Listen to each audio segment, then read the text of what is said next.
So we at Faithwire CBN, we're talking with Zach Williams. Zach, I don't remember, I don't know if you remember. I spoke with you one other time Yeah, when you had released an earlier album, and I'm a big Christmas buff. I put on my Grinch hoodie. But don't let that dissuade you from. I'm a big Christmas guy, so I was excited that you were releasing a Christmas album this year, and I know a lot of our viewers here at CBN and Faithwire are too. But it's interesting. You went with quite a unique spin on a lot of the classics. yeah, Did your own thing. So how'd you decide or why'd you decide to do an album now? And how'd you just come about the decision to do it the way you did?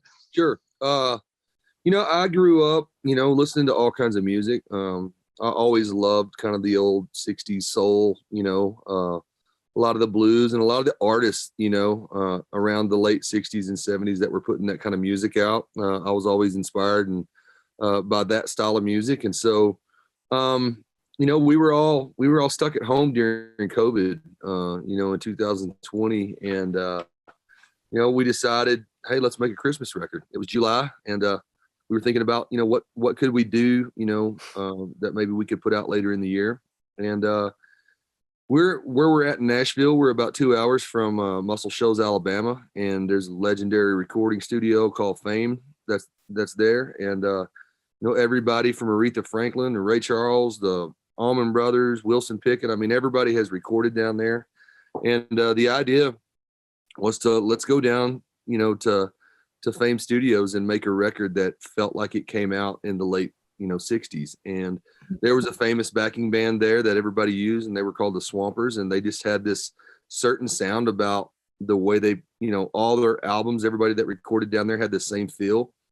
So I told my band guys, I said, hey, I'm going to make a playlist with a bunch of recordings on it that came out of that studio, and kind of listen to the sounds, listen to the guitar parts, listen to how it all feels, and let's go down and try to make a record that sounded like these guys recorded it. And so I just went through and picked some of my favorite Christmas songs and tried to reimagine, if I wanted to go out and play these songs and record these songs, and if I'd written these songs, how would I have done it? And so that was it. And it was a lot of fun. We went down and had a lot of fun with these songs, just trying to kind of put our own spin on it. And, this is probably one of my proudest, records I've been a part of. Yeah, I mean it's so unique. I play so many Christmas songs on repeat, but your album, it sounds different. It sounds fresh, but it's also the classics that everybody loves. And I watched some of the video, some of the behind the scenes Yeah. video from filming in Muscle Shoals, and it looked so cool. What was it like to be in the Fame studio? How did that experience feel for you? Yeah. I mean, it's like stepping into the time capsule. I mean, the place hasn't been touched, and you can go around and check out, the vault and see all the recordings. And, if you're lucky, maybe they'll even play some of them for you from the people that have been there. But as far as like the gear and the instruments, I mean, the stuff is still there, the same stuff that everybody used, the console that everybody recorded on, it's just, I mean, it was really cool. And there's just something about that place that just is inspiring. And so, Mhm. we were just there. A lot of the stuff that happened, in the moment and kind of live, and was just inspired by that place and just all the history of the people that had been there before you. And so we were just happy to be able to carry the torch, and kind of keep Yeah. everything going. And so it was really fun. And what was there maybe one or two songs that were, I've really got to do this song, like you knew that this was one you wanted to cover? Yeah. I mean, I'll tell you, Silent Night was probably the sleeper of the whole record for me. It almost didn't make it on the record because Mm. I wanted to record that song, but it's such a hard song to find the key to sing it in. It's like you just got to find that right spot. And we had gone through just about every key on the guitar and piano trying to figure out what's going to be the best for my voice to sing on.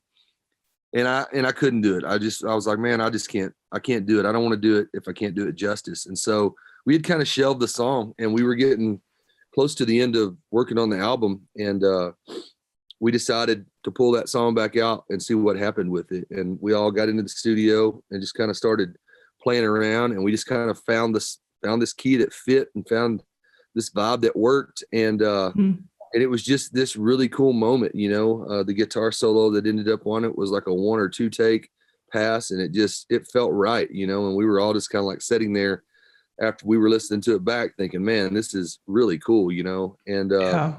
that was one of those that almost didn't make it on the record that I really wanted to record. I just didn't think, I didn't think I could do it justice, but I'm so glad that we pushed through and made it, because it's one of my favorite tracks on the whole thing.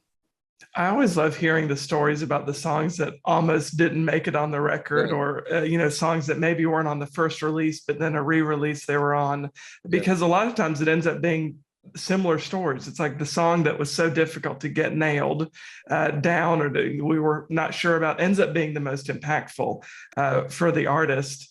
And I think so many people over these last 2 years have just been. I was talking to another Christian artist who said we've just been moving toward December because people are looking for some sort of hopefulness throughout the year. How have you dealt with some of the hopelessness, and how's your faith inspired you and encouraged you to just keep moving? I think for me, yeah, I mean, it was easy to kind of get in a rut, during 2020. But that's the thing, just having the faith, keeping the faith, just knowing that through all of this, God is our provider. It's not anything that we can do. He's the one that's doing it. I think that was my biggest, thing, was just to put in all my trust and faith in Him even more than I ever have. I've come out of that season with just this attitude of gratefulness, just to be where I'm at, because it was a very, it was kind of woke everybody up, I think, just to see how quick everything could change in just an instant, and you can lose everything you've worked for, overnight. And a lot of people did, and so this year, being back out, moving into Christmas and being able to go out and play some shows, it's just this gratefulness, this gratitude of, man, thank God for everything that He's done in my life, and yeah, I'm really excited about the Christmas record and getting to go out and play some of these shows. It's going to be a lot of fun. Yeah, and that's what I was going to ask you about next year. Back on the road, you're on the road right now. What has that been like? Where can people find where you're going to be, and all that? Because I'm sure it's exciting to be Sure. back on the road after being hunkered down for so long. Well, we're on the road right now. We've got 6 shows left on the Rescue Story tour that's been rescheduled 3 times. So we're finally getting this one, on the books, and it feels so good to just know that we got to go out and finally play these shows. Christmas tour starts on the 2nd of December, runs through the 18th. People can go to my website, zachwilliamsmusic.com. You can check out all of the, all the dates and find tickets. But, we're just excited, after the year we all had, sitting at home, not playing music, not seeing our fans. It feels really good to see people back in a room worshiping together. And so we're looking forward to Christmas this year, and it's going to be a lot of fun. Well, my last question for you is just for people who have had, like you mentioned, just some have had a really tough season this last year and a half. What word of hope and encouragement and faith would you give them going into the Christmas season? I mean, I think it would be, to keep your eyes set on Jesus. Keep your, we're moving into a season where, this is the reason why we celebrate Christmas, is because of the birth of our Savior, and that word Savior, I mean, that is it. Like, for us, he's the one who does it all and provides and takes care of us and has the plan for everything that's going on in our lives and in this world. And so I know it might be hard sometimes to see that in the moment, not see Jesus there, but he's in everything that we do, and just keep your eyes on Him, keep following Him, and it's all going to work out. Yeah, absolutely. I couldn't agree with that more. Thank you so much, Zach, for taking a few minutes to talk with us at Faithwire and CBN. Thank you, buddy.